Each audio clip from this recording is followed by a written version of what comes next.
Hello everyone, this is your favorite Asian guy back again with a new video.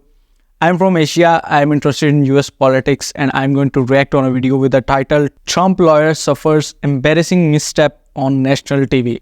Nowadays, Trump lawyers are in trending.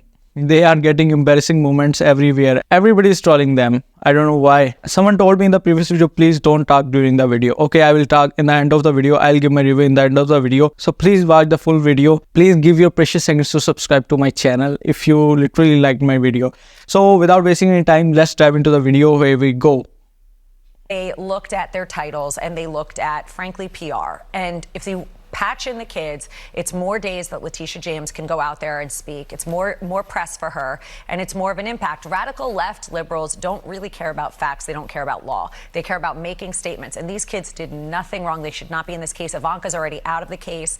The boys should not be in the case. Their testimony was direct. And they just want to make it as if there was some sort of corruption and some sort of conspiracy. There was none. There was an accounting firm, there were lawyers, and there were sophisticated lenders that all did their job, and nobody got harmed. Yeah. But Miss James wanted a headline. She campaigned on this, remember, before she was even the Attorney General. That's how she got the Attorney General role. Yeah. She campaigned on Trump, so she had to follow through. And she should really dismiss this case. Yeah, won't somebody think of the kids? Are we really all just sitting idly by while little Don Jr., Ivanka, and Eric are exposed to this trauma at such a critical point in their development?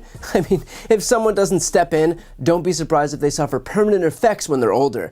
This is Trump attorney Alina Habba back at it, trying to curry sympathy for those kiddos, Don Jr., Ivanka, and Eric, who are 45, 42, and 39 years old, respectively. To be clear, they are all older than Alina Habba. Her calling them kids is like me calling up Chuck Grassley and asking him if his children have been behaving lately, asking him if his children have been eating all of their vegetables. If that sounds ridiculous, Alina Habba, that's because it is. And perplexingly, this isn't even the first time that Habba has tried out this strategy. Here she is doing the same thing just last week. This is a waste of time. We heard testimony from an expert this week. Miss James wasn't here for that day because it wasn't good for her. He's been paid by New York taxpayer dollars $450,000 in the past few months to come here and testify. That's your money. That's not my money. It is a crime. And now these children are being brought in away from their families for doing nothing wrong. It's a great company. It has always been a great company. It's worth a lot more than the statements say, and she just doesn't like it. And now her politics don't allow her to back off or back down. The children, won't anyone think of the children? That they're being shuttled into a courtroom and not in school is a travesty of justice, and Alina Habba simply will not stand for it. But the little ones aside, let's focus on this bit from Habba. It's more days that Letitia James can go out there and speak. It's more press for her, and it's more of an impact. That this whole trial is apparently in service of Letitia James's undying need for attention, because, as we all know, the person who's got an insatiable appetite for adulation in this scenario is the New York Attorney General. Got it. In fact, Donald Trump has used every day he's attended this trial as an opportunity to rail endlessly against the evil Democrats and prosecutors. It's a terrible thing that's happening here. We're taking days and days and weeks, and it goes on, and then you look at the outside world and what's happened. But of course, they're getting their wish because I don't have to be here for the most part, but I sort of do have to be here because I want to be here, because it's a scam. And this is a case that should have never been brought, and it's a case that now should be dismissed. So while Israel is being attacked, while Ukraine is being attacked, while inflation is eating our country alive, I'm down here, and these are all political opponent attack ads by the Biden administration. Their poll numbers are terrible. You saw what happened today. The New York Times and CBS came out with a poll that I'm leading all over the place, but it's a very unfair situation. This is really election interference. That's all it is. This trial is ridiculous.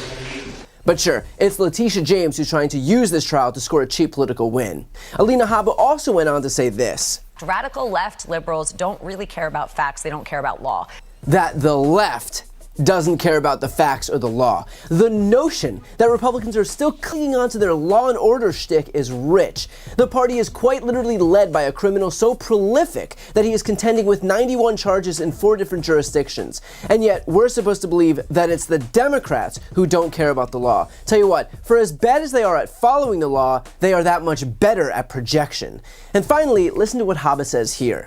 and they just want to make it as if there was some sort of corruption and some sort of conspiracy. There was none. There was an accounting firm, there were lawyers, and there were sophisticated lenders that all did their job, and nobody got harmed. Now, while I applaud the wish casting by Alina Habba, what she's saying is pure and utter bullshit. Let's be perfectly clear. Donald Trump and his adult children engaged in financial fraud by undervaluing their assets when it came to taxes and inflating the values of their assets when it came to securing better loans. That is on no planet, legal or okay. It is textbook fraud. That fraud was so obvious that the judge was able to hand down partial summary judgment even before the trial began. That's how evident the fraud was. That's how beyond dispute it was. So if Alina Habba cared even an ounce about her own reputation, she might consider not spewing the most obvious lies she can cook up. And by the way, you might even notice that Habba said that, quote, no one got harmed. But again, Trump lied about the value of his assets for the express purpose of paying fewer taxes, meaning that this was not a victimless crime, considering the people of New York were cheated out of revenues for programs that they use because Donald Trump and his criminal kids wanted to defraud everyone else to hoard money for themselves. Of course, it should come as no surprise that Alina Habba is spewing out nonsense, considering she has no valid defense in this case. And you know what they say, if the facts are on your side, pound the facts. If the law is on your side, pound the law. If neither the facts nor the law are on your side, pound the table. That might help explain why the Trump team is busy making so much noise. This was a video about Trump lawyer Alina Habba. She's getting, roasted and getting trolled by everyone nowadays. So let's move to the most interesting part of the video. In this, I used to read the comments regarding this video. The first one is, vote all Republicans out. She will end up in jail with her master. So her master is, by the way, Trump. If you're a Trump supporter, what do you think about Alina Habba? What are your opinions about her? She's good for Trump or not? Please tell me in the comment section. So this was the video. That's it for today. Make sure to subscribe my channel. Give your precious seconds to subscribe to my channel so that we can meet again. I'll see you in the next video. Till then, bye-bye.